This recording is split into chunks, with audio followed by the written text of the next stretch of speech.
কল্পনা করো, তুমি এক বিশাল সমুদ্রের মাঝখানে একটা ভারী পাথর আঁকড়ে ধরে ভেসে থাকার চেষ্টা করছো। পাথরটা তোমাকে নিচের দিকে টেনে নিয়ে যাচ্ছে, তোমার দম বন্ধ হয়ে আসছে, কিন্তু তুমি সেটা ছাড়তে চাইছো না। কেন? কারণ তোমার মনে হচ্ছে ওই পাথরটাই তোমার একমাত্র সম্বল। অথচ বাস্তব এটাই যে পাথরটা ছেড়ে দিলেই তুমি জলের উপরে ভেসে উঠতে পারতে, মুক্ত বাতাসে শ্বাস নিতে পারতে। আমাদের জীবনটাও ঠিক এই রকম। আমরা এমন কিছু মানুষ, এমন কিছু স্মৃতি বা এমন কিছু স্বপ্নকে আঁকড়ে ধরে বসে থাকি যা আদতে আমাদের আত্মার অংশ নয়। আমরা ভাবি এটা ছাড়া আমি বাঁচব না, অথচ সেই বস্তুটাই আমাদের তিল তিল করে শেষ করে দিচ্ছে। ব্রহ্মাণ্ডের এক অমোঘ নিয়ম হলো, যেটা তোমার জন্য সৃষ্টি হয়নি তাকে তুমি হাজারো চোখের জল দিয়েও ধরে রাখতে পারবে না। আর যা তোমার জন্য নির্ধারিত তা সারা বিশ্ব ব্রহ্মাণ্ড ঘুরে ঠিক তোমার কাছেই এসে পৌঁছাবে। আজকের এই যাত্রা কোনো সাধারণ আলোচনার নয়। আজ আমরা প্রবেশ করব মনের সেই গভীর অরণ্যে, যেখানে মোহ আর মুক্তির লড়াই চলে প্রতিনিয়ত। আজ তুমি জানবে কেন ছেড়ে দেওয়া কোনো পরাজয় নয়, বরং এটি হলো পৃথিবীর সবচেয়ে বড় জয়। তুমি কি প্রস্তুত নিজের ভারমুক্ত আত্মার সাথে পরিচিত হতে? তাহলে চলো এই আধ্যাত্মিক অন্তর্দৃষ্টির গভীরে ডুব দিই। তুমি যখন কোনো কিছুকে জোর করে ধরে রাখতে চাও, তখন তুমি আসলে নিজের অস্তিত্বের ওপর অবিশ্বাস প্রকাশ করো। প্রকৃতির দিকে তাকিয়ে দেখো, গাছ কি তার ঝরে যাওয়া পাতাগুলোর জন্য শোক করে? একদম না। কারণ সে জানে পুরনো পাতা না ঝরলে বসন্তের নতুন কুঁড়ি আসার জায়গা হবে না। আমাদের জীবনের কষ্টগুলোর মূল কারণ অপ্রাপ্তি নয়, বরং অপ্রয়োজনীয় আসক্তি। তুমি যাকে নিজের বলে ভাবছ, হয়তো সেটা ছিল তোমার জীবনের একটা বিশেষ পাঠ বা একটা নির্দিষ্ট সময়ের সঙ্গী।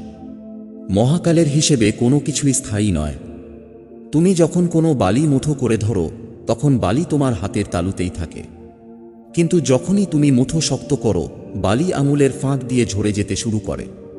আমাদের সম্পর্ক, আমাদের ক্যারিয়ার বা আমাদের আবেগগুলো ঠিক তেমনই। তুমি যত বেশি নিয়ন্ত্রণ করতে চাইবে, তারা তত দ্রুত তোমার থেকে দূরে সরে যাবে। এই মহাবিশ্ব তোমাকে শেখাতে চায় যে শূন্যতা মানেই শেষ নয়, শূন্যতা হলো নতুন কিছু পূর্ণ করার পূর্বশর্ত। তুমি যদি তোমার হাত দুটো পুরনো আবর্জনা দিয়ে ভর্তি করে রাখো, তবে ঈশ্বর তোমাকে কোনো দামি উপহার দিতে চাইলেও তা গ্রহণ করার ক্ষমতা তোমার থাকবে না। তুমি কখনো ভেবে দেখেছ কেন কিছু মানুষ চলে গেলে আমাদের পৃথিবী অন্ধকার মনে হয়? কারণ আমরা আমাদের সুখের চাবিকাঠিটা অন্য কারো হাতে দিয়ে রাখি। আধ্যাত্মিকতার ভাষায় একেই বলা হয় মায়া। মায়া আমাদের বোঝায় যে ওই ব্যক্তি বা বস্তুটি আমাদের জীবনের পূর্ণতা। কিন্তু সত্য হলো, তোমার পূর্ণতা তোমার ভেতরেই বিরাজমান। যা তোমার নয় তাকে যেতে দেওয়া মানে হলো নিজের হারানো সম্মানকে ফিরে পাওয়া। স্রষ্টার এই সৃষ্টিজগতে কোনো কিছুই ভুল করে ঘটে না। তোমার জীবনে কারো আসা যেমন একটা কারণ ছিল, কারো চলে যাওয়াটাও একটা বৃহত্তর পরিকল্পনার অংশ। একে বলা হয় ডিভাইন টাইমিং বা ঐশ্বরিক সময়। হয়তো তুমি যাকে খুব ভালোবাসো, সে তোমাকে ছেড়ে চলে গেছে। তোমার মনে হচ্ছে আকাশ ভেঙে মাথায় পড়েছে। কিন্তু একটু গভীরে গিয়ে ভাবো, যদি সেই মানুষটি তোমার জন্য সঠিক হতো, তবে কি সে তোমাকে মাঝপথে ছেড়ে যেতে পারত? কখনোই না। যে তোমার আত্মার খোরাক নয়, সে তোমার সাথে থাকলে তোমার উন্নতি থমকে যেত। মহাবিশ্ব অত্যন্ত দয়ালু। সে যখন দেখে তুমি ভুল পথে বা ভুল মানুষের পেছনে নিজের শক্তি নষ্ট করছো, তখন সে নিজেই পরিস্থিতি তৈরি করে সেই বাধা সরিয়ে দেয়। আমরা একে বলি বিচ্ছেদ, কিন্তু আধ্যাত্মিক দৃষ্টিতে এটি হলো শুদ্ধিকরণ। যা তোমার চেতনার সাথে মেলে না, তাকে তোমার থেকে বিচ্ছিন্ন হতেই হবে। লোহার সাথে চুম্বক তখনই লাগে যখন তাদের ধর্ম মিলে যায়। তোমার কম্পাঙ্ক বা ভাইব্রেশন যখন বদলে যায়, তখন পুরনো নিচু স্তরের মানুষ বা পরিস্থিতিগুলো এমনিতেই তোমার জীবন থেকে খসে পড়ে। একে বাধা দিও না, একে স্বাগত জানাও। মনে রেখো, ত্যাগের নামে জীবন। গঙ্গার জল যদি এক জায়গায় থমকে থাকত, তবে তা বিষাক্ত হয়ে যেত। জল বহমান বলেই তা পবিত্র। তোমার জীবনকেও বহমান হতে দাও। যা চলে যাচ্ছে তাকে সসম্মানে বিদায় জানাও।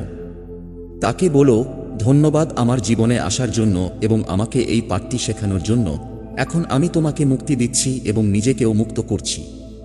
আমরা যখন কাউকে বা কিছুকে ছেড়ে দিতে ভয় পাই, তখন আসল ভয়টা আসলে কিসের জানো?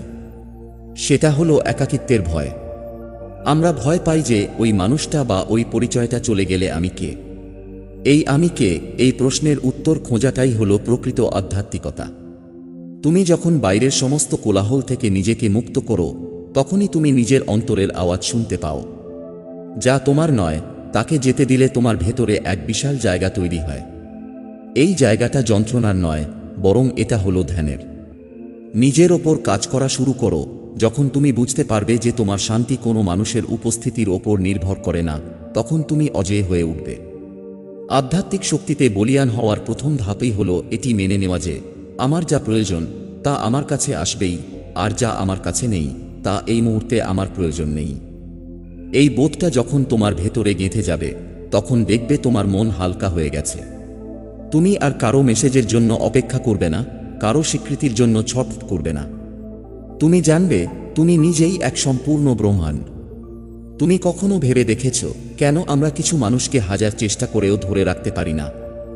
কেন প্রাণপণ লড়াই করার পরেও কিছু স্বপ্ন মাঝপথে ভেঙে চুরমার হয়ে যায়? আধ্যাত্মিকতার গভীর স্তরে এর উত্তর লুকিয়ে আছে ঋণ এবং কর্মের হিসেবে। এই মহাবিশ্বে কোনো সাক্ষাৎই আকস্মিক নয়। প্রতিটি মানুষ আমাদের জীবনে আসে একটি নির্দিষ্ট সময়ের জন্য, একটি নির্দিষ্ট ঋণ শোধ করতে বা একটি বিশেষ শিক্ষা দিতে। যখন সেই কর্মের আদান প্রদান শেষ হয়ে যায়, তখন প্রকৃতি নিজেই তোমাদের আলাদা করে দেয়। একে আটকানোর চেষ্টা করা মানে হলো মহাজাগতিক নিয়মের বিরুদ্ধে লড়াই করা। তুমি যখন জোয়ারের বিপরীতে নৌকা বাইতে চাও, তুমি কেবল ক্লান্তই হবে, গন্তব্যে পৌঁছাতে পারবে না। যা তোমার নয় তাকে যেতে দেওয়া মানে হলো মহাকালের বিচারকে মেনে নেওয়া। তুমি হয়তো ভাবছ আমার সাথে কেন এমন হলো, কিন্তু কয়েক বছর পর যখন তুমি পেছন ফিরে তাকাবে, তখন বুঝতে পারবে সেদিন সেই বিচ্ছেদটা না হলে আজ তুমি এই শক্তিশালী মানুষটি হতে পারতে না। ত্যাগের মাধ্যমেই আত্মা তার মলিনতা ধুয়ে ফেলে। তুমি যত বেশি বিসর্জন দিতে শিখবে, তোমার ভেতরের আধ্যাত্মিক তেজ তত বৃদ্ধি পাবে। মনে রেখো, সূর্য যখন অস্ত যায়, সে আসলে অন্ধকারকে আমন্ত্রণ জানায় না, বরং আকাশের অন্য প্রান্তে নতুন এক ভোরের প্রস্তুতি নেয়। তোমার জীবন থেকে কিছু চলে যাওয়া মানেই তোমার দিগন্তে নতুন কোনো নক্ষত্রের উদয় হওয়া। আমরা প্রায়ই আসক্তিকে প্রেম বলে ভুল করি। আসক্তি হলো শিকল, যা তোমাকে আর অন্যকে বেঁধে রাখে, আর প্রেম হলো ডানা, যা তোমাকে ও অন্যকে মুক্তি দেয়। যখন তুমি কাউকে বলতে শোনো, তোমাকে ছাড়া আমি বাঁচব না, জানবে সেটা প্রেম নয়, সেটা চরম আসক্তি, আর এই আসক্তিই যন্ত্রণার জন্ম দেয়। আধ্যাত্মিক মহাপুরুষরা শিখিয়েছেন, কাউকে ভালোবাসা মানে তাকে কুক্ষিগত করা নয়, বরং তাকে তার মতো করে ডানা মেলতে দেওয়া। যদি সে উড়ে গিয়ে আবার তোমার কাছে ফিরে আসে, তবেই জানবে সে তোমার ছিল।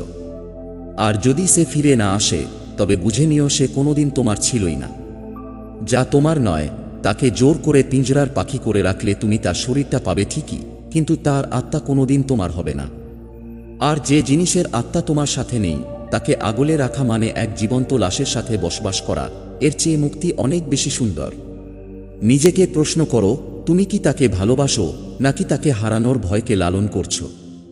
ভয় যেখানে থাকে সেখানে ঈশ্বর থাকেন না, ঈশ্বর থাকেন নির্ভয়তায় এবং মুক্তিতে।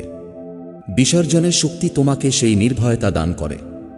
তুমি যখন বলতে পারো আমি তোমাকে মুক্তি দিলাম, তখন আসলে তুমি নিজেকেই এক বিশাল মানসিক কারাগার থেকে মুক্ত করো। এই মুক্তি হলো পরম শান্তি।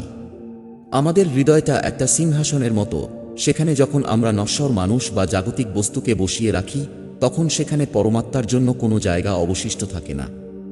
যখন তোমার জীবন থেকে কেউ চলে যায় এবং তোমার হৃদয় ভেঙে চুরমার হয়ে যায়, তখন সেই ফাটলগুলো দিয়েই আসলে স্বর্গীয় আলো তোমার ভেতরে প্রবেশ করে।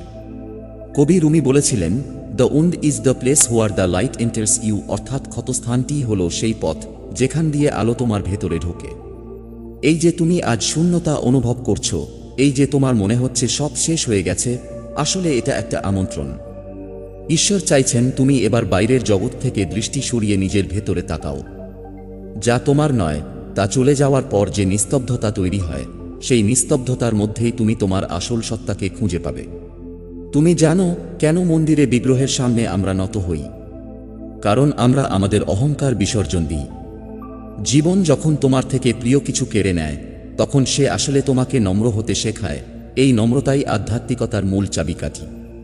তুমি যখন বুঝতে পারবে যে এই পৃথিবীতে তোমার নিজের বলতে কিছুই নেই, এমনকি তোমার এই শরীরটাও একদিন প্রকৃতির কাছে ফিরিয়ে দিতে হবে, তখন দেখবে কোনো কিছুকে হারিয়ে ফেলার ভয় তোমার আর থাকবে না। যিনি সব হারিয়েও হাসতে পারেন, তিনিই তো প্রকৃত সন্ন্যাসী। আর এই সন্ন্যাস পোশাকে নয়, এই সন্ন্যাস থাকে মনে। ত্যাগের অগ্নিতে পুড়ে যখন তোমার মোহ ভস্ম হয়ে যাবে, তখনই তোমার আসল রূপটি সোনার মতো উজ্জ্বল হয়ে উঠবে। তুমি কখনো ভেবে দেখেছ কেন পাহাড়ের চূড়ায় ওঠার জন্য আমাদের পিঠের বোঝা হালকা করতে হয়? যদি তুমি পাথরের বোঝা নিয়ে পাহাড়ে উঠতে চাও, তবে মাঝপথেই তোমার দম ফুরিয়ে যাবে। আধ্যাত্মিক উন্নতির শিখরে পৌঁছাতে গেলেও ঠিক একইভাবে তোমাকে অবান্তর আসক্তির বোঝা নামিয়ে রাখতে হবে।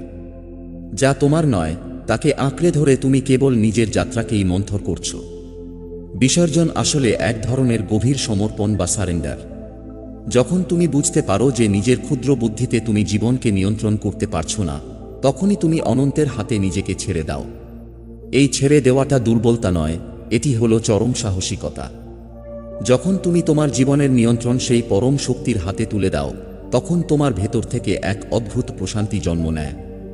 তুমি তখন আর ভবিষ্যতের চিন্তায় অস্থির হও না বা অতীতের স্মৃতিতে দগ্ধ হও না। তুমি বর্তমানের এই অনন্য মুহূর্তে বেঁচে থাকতে শেখো। যা তোমার নয় তাকে বিদায় জানানো মানে হলো নিজের ভেতর এক বিশাল আকাশ তৈরি করা।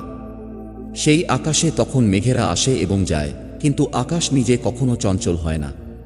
তুমিও হবে সেই আকাশের মতো অটল, শান্ত এবং অসীম। আমাদের জীবনের সবথেকে বড় ট্র্যাজেডি মৃত্যু নয়, বরং বেঁচে থাকতে থাকতেই আমাদের ভেতরে যা কিছু মরে যায় সেগুলোকে বহন করে বেড়ানো। কিছু সম্পর্ক বা কিছু স্মৃতি আসলে মৃতদেহের মতো, যা আমরা কাঁধে নিয়ে চলছি। আর এই মরা ভার বইতে বইতে আমাদের আত্মার গন্ধে বাতাস বিষাক্ত হয়ে ওঠে। যা তোমার নয় তাকে যেতে দেওয়া মানে হলো সেই মৃতভার নামিয়ে রাখা। প্রথম প্রথম তোমার খুব একা লাগবে, মনে হবে তোমার অস্তিত্বের একটা অংশ ছিঁড়ে গেছে। কিন্তু জানবে এই যন্ত্রণাই হলো তোমার পুনর্জন্মের প্রসব বেদনা। প্রজাপতি যখন তার পুরনো গুটি বা খোলস ত্যাগ করে, তখন সে হয়তো ভাবে তার জগৎ শেষ হয়ে যাচ্ছে, কিন্তু আসলে সে তখন উড়তে শেখার প্রস্তুতি নিচ্ছে। তোমার জীবন থেকে যখন কেউ চলে যায় বা কোনো সুযোগ হারিয়ে যায়, তখন মহাবিশ্ব তোমাকে আসলে বলছে তোমার জন্য আরও বড় কিছু অপেক্ষা করছে, কিন্তু তুমি এই ছোট খাঁচায় আটকে আছো বলে তা দেখতে পাচ্ছ না। বিচ্ছেদ হলো এক ধরনের আধ্যাত্মিক অপারেশন। সার্জন যেমন শরীরের পচন ধরা অংশ কেটে বাদ দেন যাতে বাকি শরীর বেঁচে থাকে, ঈশ্বরও তেমনি আমাদের জীবন থেকে ক্ষতিকর আসক্তিগুলো কেটে বাদ দেন। হয়তো এই মুহূর্তে রক্ত ঝরছে, ব্যথা করছে, কিন্তু দীর্ঘমেয়াদে এটাই তোমার রক্ষা পাওয়ার একমাত্র পথ। তুমি জানো নদীর জল কেন এত মিষ্টি? কারণ সে কেবল নিতে জানে না, সে দিতেও জানে। সে পুরনো জল ছেড়ে দিয়ে সামনে এগিয়ে যায়। তুমিও যদি তোমার জীবনের পুরনো স্মৃতি আর মানুষকে আঁকড়ে না ধরে সামনে বয়ে যেতে পারো, তবে তোমার জীবনও হবে গঙ্গার মতো পবিত্র এবং মিষ্টি। যখন আমরা কাউকে খুব করে চাই কিন্তু পাই না, তখন আমাদের মনের ভেতর এক ধরনের চিৎকার সৃষ্টি হয়। এই চিৎকার হলো আমাদের ইগো বা অহংকারের। অহংকার সহ্য করতে পারে না যে কেউ তাকে প্রত্যাখ্যান করেছে বা কোনো কিছু তার হাতের বাইরে চলে গেছে। কিন্তু যখন তুমি আধ্যাত্মিক পথে হাঁটতে শুরু করবে, তখন তুমি এই চিৎকারের বদলে নীরবতাকে বেছে নেবে। যা তোমার নয় তাকে যেতে দেওয়ার পর যে গহীন নীরবতা তৈরি হয়, সেখানে তুমি স্রষ্টার কণ্ঠস্বর শুনতে পাবে। তুমি বুঝতে পারবে যে তুমি একা নও। তুমি এই বিশাল মহাবিশ্বের এক অবিচ্ছেদ্য অংশ। যাকে তুমি তোমার বলে ভাবছিলে, সে তো আসলে এক মরীচিকা ছিল। সে এসেছিল তোমাকে আয়না দেখাতে, তোমার ভেতরের খামতিগুলো ধরিয়ে দিতে। সে যখন তার কাজ শেষ করেছে, তখন সে চলে গেছে। একে সম্মান করো। ঘৃণার বদলে কৃতজ্ঞতা দিয়ে তাকে বিদায় দাও। তুমি যদি ঘৃণার সাথে কাউকে বিদায় দাও, তবে তুমি তার সাথে অন্য এক অদৃশ্য বন্ধনে জড়িয়ে পড়বে। কিন্তু যদি তুমি ক্ষমা আর কৃতজ্ঞতার সাথে তাকে যেতে দাও, তবেই তুমি প্রকৃত অর্থে মুক্ত হবে। আধ্যাত্মিকতার সার কথা হলো নিজেকে শূন্য করা। তুমি যত বেশি শূন্য হবে, ঈশ্বর তত বেশি তোমাকে পূর্ণ করবেন। নিজের গরিমা, নিজের অধিকার বোধ এবং নিজের আমিত্বকে যখন তুমি বিসর্জন দেবে, তখন দেখবে পুরো পৃথিবীটাই তোমার আপন হয়ে গেছে। তখন আর কোনো নির্দিষ্ট মানুষকে আঁকড়ে ধরার প্রয়োজন পড়বে না। যখন আমরা কাউকে ছেড়ে দিই, তখন আমাদের ভেতরে এক ধরনের হাহাকার তৈরি হয়। আমরা ভাবি, এখন আমার পাশে কে দাঁড়াবে, কার সাথে আমি মনের কথা বলবো? আধ্যাত্মিকতার গভীর স্তরে এই একাকিত্বই হলো তোমার পরম সম্পদ। আসলে আমরা যখন মানুষের ভিড়ে থাকি, তখন আমরা আমাদের নিজেদেরই হারিয়ে ফেলি। যা তোমার নয় তাকে যখন তুমি বিদায় জানাও, তখন তুমি আসলে নিজের কাছে ফিরে আসো। এই যে নীরবতা, এই যে শূন্যতা, এটাই হলো সেই পবিত্র মন্দির যেখানে ঈশ্বর তোমার অপেক্ষায় বসে আছেন। তুমি যখন বাইরের মানুষের কোলাহল থেকে মুক্তি পাও, তখনই তুমি শুনতে পাও তোমার হৃদয়স্পন্দনের সেই ছন্দ যা সরাসরি ব্রহ্মাণ্ডের সাথে যুক্ত। মহাবিশ্ব তোমাকে এই একাকিত্ব উপহার দিয়েছে যাতে তুমি বুঝতে পারো যে তোমার আনন্দের উৎস কোনো নশ্বর মানুষ নয়, বরং তোমার ভেতরে থাকা অমর আত্মা। তুমি যখন একা থাকতে শিখবে, যখন তুমি নিজের সঙ্গ উপভোগ করতে শুরু করবে, তখন তুমি আর কাউকে প্রয়োজন অনুভব করবে না। তখন তুমি মানুষকে ভালোবাসবে কোনো প্রত্যাশা ছাড়াই। যা তোমার নয় তাকে যেতে দেওয়াই হলো পরনির্ভরশীলতার শিকল ভেঙে স্বনির্ভর আত্মার জয়গান গাওয়া। আমাদের মন সবসময় অতীত আর ভবিষ্যতের দোলনায় দুলতে থাকে।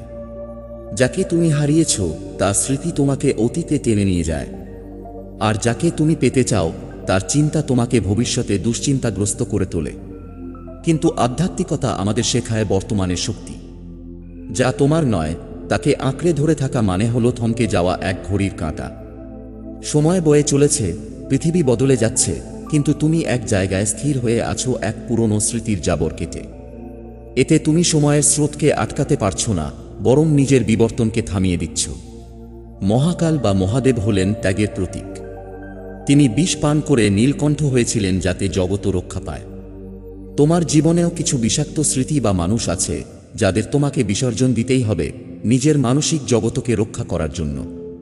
তুমি যখন মহাকালের ছন্দে নিজেকে ছেড়ে দাও, তখন তুমি বুঝতে পারো যে জীবনের কোনো কিছুই চিরস্থায়ী নয়। ঋতু পরিবর্তনের মতো মানুষের আসা যাওয়াও এক স্বাভাবিক প্রক্রিয়া। বসন্ত এলে যেমন আমের মুকুল আসে, শীত এলে তেমনি ঝরা পাতা বিদায় নেয়। তুমি কেন এই প্রাকৃতিক নিয়মে বাধা দিচ্ছ? যা তোমার নয় তাকে ঝরতে দাও, তবেই তোমার জীবনে নতুন পল্লব গজাবে। আধ্যাত্মিকতার সর্বোচ্চ শিখর হল অদ্বৈত ভাব, অর্থাৎ সবই এক। যখন তুমি এই সত্যটি উপলব্ধি করবে, তখন দেখবে আসলে হারানোর মতো কিছুই নেই। যাকে তুমি ভেবেছিলে তোমার থেকে দূরে চলে গেছে, সে তো অন্য রূপে মহাবিশ্বের মধ্যেই আছে। তার সাথে তোমার বিচ্ছেদ হয়েছে কেবল শারীরিক বা জাগতিক স্তরে, কিন্তু আত্মার স্তরে আমরা সবাই এক সুতোয় গাঁথা। যা তোমার নয় তাকে যেতে দেওয়া আসলে এক ধরনের পরীক্ষা। ঈশ্বর দেখতে চান তুমি তাঁর দেওয়া উপহারের চেয়ে তাকে বেশি ভালোবাসো কিনা। আমরা যখন কোনো খেলনা নিয়ে মেতে থাকি, তখন আমরা দাতার কথা ভুলে যাই। যখন খেলনাটি ভেঙে যায় বা হারিয়ে যায়, তখনই আমাদের মনে পড়ে সেই পরম পিতার কথা। এই যে কষ্ট, এই যে বিসর্জন, এটি তোমাকে শুদ্ধ করার এক অগ্নি পরীক্ষা। এই আগুনে তোমার আসক্তি পুড়ে ছাই হয়ে যাবে, আর পড়ে থাকবে শুধু খাঁটি সোনা। তুমি যখন বলতে পারবে, হে ঈশ্বর, তোমার ইচ্ছাই পূর্ণ হোক, যা আমার নয় তা তুমি নিয়ে নাও, শুধু তুমি আমার পাশে থেকো, তখনই তোমার জীবনের মোক্ষ প্রাপ্তি ঘটবে। এই সমর্পণই হল পৃথিবীর সবচেয়ে বড় আধ্যাত্মিক শক্তি। তুমি তখন কোনো কিছু হারানোর ভয়ে ভীত নও, বরং তুমি পাওয়ার আনন্দে বিভোর, কারণ তুমি নিজেকেই খুঁজে পেয়েছ। যা তোমার নয় তাকে যেতে দেওয়া আসলে এক ধরনের মৃত্যু, তবে তা শরীরের নয়, তা হলো তোমার পুরনো অহংকারের মৃত্যু। যখন তুমি শেষবারের মতো সেই পিছুটানকে বিদায় জানাও, তখন তোমার ভেতরে এক অদ্ভুত নিস্তব্ধতা নেমে আসে। এই নিস্তব্ধতা শ্মশানের নয়, এই নিস্তব্ধতা হলো হিমালয়ের গুহার মতো পবিত্র। তুমি এতকাল ভেবেছিলে যে ওই বস্তু বা ব্যক্তিটিই তোমার পরিচয়, কিন্তু যখন সে চলে গেল, তুমি দেখলে তুমি তখনও বেঁচে আছো।